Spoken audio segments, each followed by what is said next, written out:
Stanley O'Toole in 3, Duncan Horton in 4, Kane Ransby in 5, Elijah Purnell in 6, Scott Holloway in 7, and Benjamin Matthews enters the water in race lane 8 from Rotorua. Early sprint there from Duncan Horton has proved successfully to take him into the lead, and he has on his left shoulder in the yellow cap Stanley O'Toole, and in the blue on his right Kane Ransby, but the man in red is going to touch the wall for the first 50 metres with an impressive lead, you'd have to say. His time, though, his best time is some 4 seconds better than anyone else. You should only expect dominance when that sort of time gap has been posted in the prelims, and you can see Horton is just commanding at the moment, and on his right Ransby's probably headed O'Toole for second and third. Fourth place Scott Holloway. They've done 100, they got 100 more to go, and they got a lot of work to do to bring this man in, Duncan Horton, because in a stylish fashion he can look left and look right as he gets his head out of the water and see no one, and that's the way it is when you're powering away like this. It's Stanley O'Toole. Well, this battle at second and third is Ransby and O'Toole, Ransby, and as they get to the wall you'll see the turn first of all of Horton. The other two, well, I'm going lane 3 Stanley O'Toole just as they go to their last 50, and O'Toole, yes, definitely second, but Horton will enjoy his last 25 metres because he knows he can ease down to a certain degree and still win this. And O'Toole putting in a bit of a burst just to remind Horton that he's going to make him work for his title ever so slightly. Horton wins, O'Toole second, and coming in to touch the wall third place clearly will be Kane Ransby.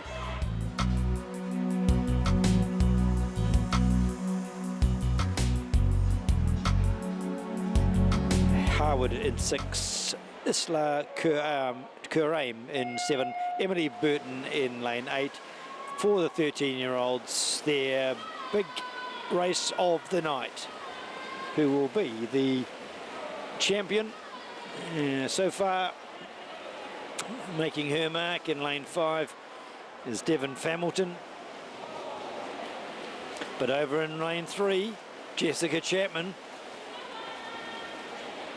looking well composed, but still no complete leader. Hamilton comes out of their first 50 just fingertips ahead of the rest,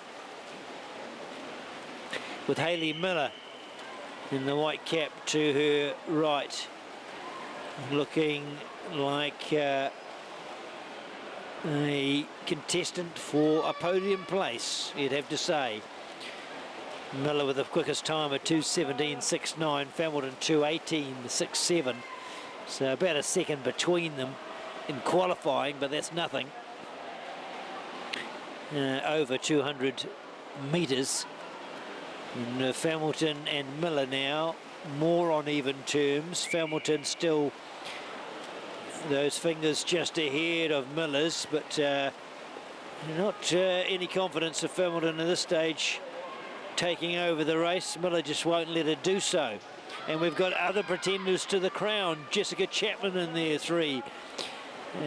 Bella Bassett-Foss also in 2. So now as we see Miller, yes, turn next. So it's Miller ahead of Hamilton. In fact, I think Hamilton may have lost her second place to Jessica Chapman in lane 3. Nothing in it though for 2 and 3. They're both watching Hayley Miller, and Miller has just paced herself beautifully, and if anything pushing ahead further. Hamilton making another bid, this time for second. It's Miller, Hamilton, Miller in charge, and Miller to the wall. Hamilton second, and oh, very close. Lane 3, I think Chapman got third.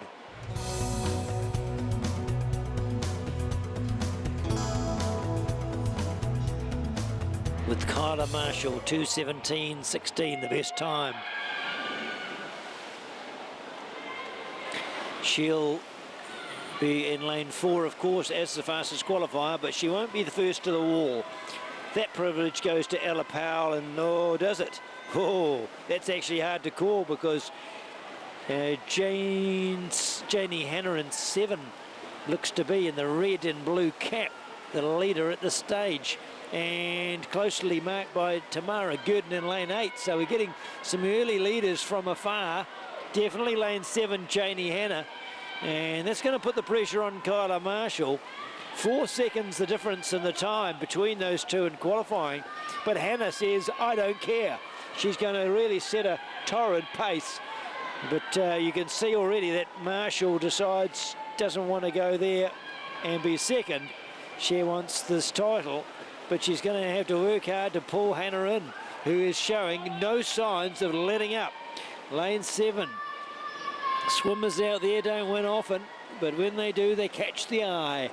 As Hanna turns and sets off. Still, Marshall can make no inroads, or can she? Now it's starting to turn. Here comes Marshall, and she was foxing perhaps a little. That's no disrespect to Hanna, who did a marvellous job, but Marshall has now come clean, showed her cards and showed her heels to the others. Hanna's still on there for second. Powell is in there for third. But Marshall knows how to pace herself through a race, and will do so for the last 50, I'm sure. Who will emerge among the medal winners, though? Ella Powell looks to be a threat. Hanna is starting to fade slightly, with Delaney in lane 3 a chance of a medal. But it'll be Kyla Marshall that'll see them head home with her at the helm. Powell will be second, and third could be lane 8, Gurdon. It's a real battle there for the third place. The winner, Marshall.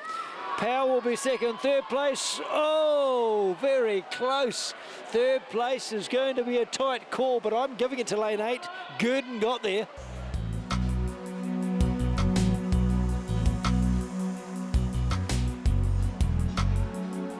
Bailey Spriggs in 5, Asher Rayner in 6, Rachel Mead in 7, and Chiara Delacourt in lane 8.